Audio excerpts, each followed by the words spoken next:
For hours, all eyes were on Bolivia, seemingly under an attempted coup d'etat. On June 26th, armored vehicles ramming against the presidential palace in the capital city of La Paz, with the president inside. Smoke bombs and tear gas filling the streets. General Juan Zuniga seemingly leading the siege. President Luis Arce, known as Lucho, coming out of the palace to confront the general face-to-face, demanding he stand down. On the streets outside, people chanted, "Lucho, the people stand by you."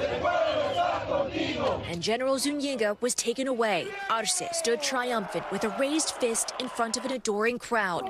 But as Zuniga was being arrested, the general claimed to a crowd of cameras that the president put him up to it,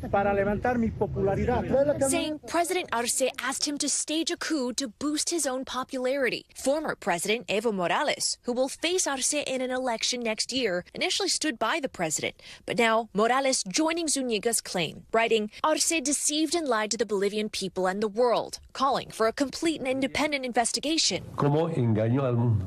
What kind of coup has zero injuries, zero shootings, and zero deaths? It seems to me that regardless of what actually happened, because it actually doesn't matter that much for Evo Morales, who wants to be president again, that simply jumping on that bandwagon clearly will weaken his rival. Eric Langer, professor of history at Georgetown University, says regardless of what is true, taking any stance is political. The U.S. State Department careful in its response to NBC News. So we're continuing to monitor the situation in Bolivia, as I imagine many in the international community are.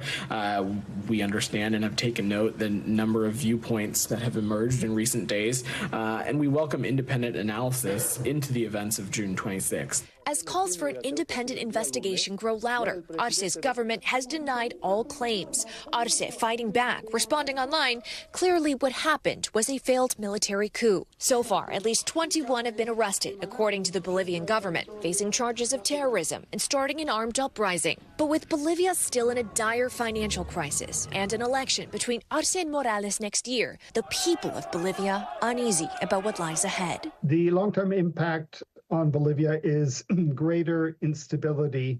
And what that means is that the ability for Bolivia to get out of the economic mess is much less so, because they are now in a political mess much greater than they were before. Chris Para, NBC News. Thanks for watching. Stay updated about breaking news and top stories on the NBC News app or follow us on social media.